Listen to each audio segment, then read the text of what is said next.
If your skin feels dry but you hate the heavy, greasy feeling of traditional lotion, we have a velvet solution for you. Hi, I'm Yuzette from Simply Earth. Today we're making the Sunset Glow Lotion Dots from our DIY lotion dot kit. They are solid lotion dots designed to melt on contact. We use cetyl alcohol to give these a dry touch finish. You'll get all the hydration of shea butter without the tackiness. Start by lining a baking sheet with parchment.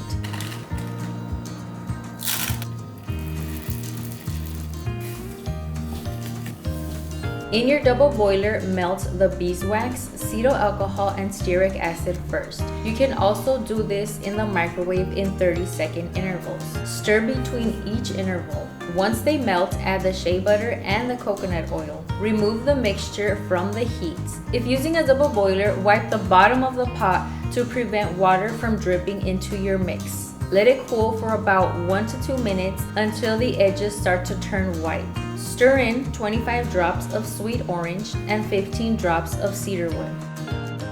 Split the mixture into 3 small pitchers. Stir 1 mica color into each. It's okay to estimate. We're going for a sunset look.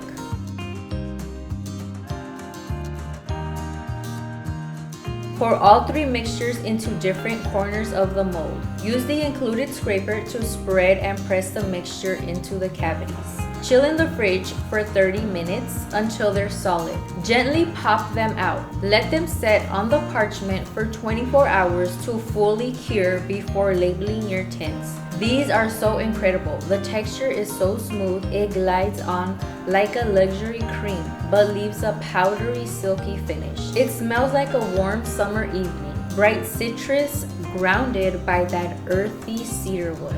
These are kid safe for ages 2 and up and have a 12-month shelf life. They're also pregnancy safe, though we always recommend checking with your doctor first. They're the perfect size to keep in your bag for all-day moisture whenever you need a little sunset glow. To get this kit yourself, just head to simplyearth.com. If you make this recipe yourself using the kit, share the picture using #IMadeThis and you'd be entered for a chance to win a $100 gift card. Happy making, and I'll see you in the next DIY.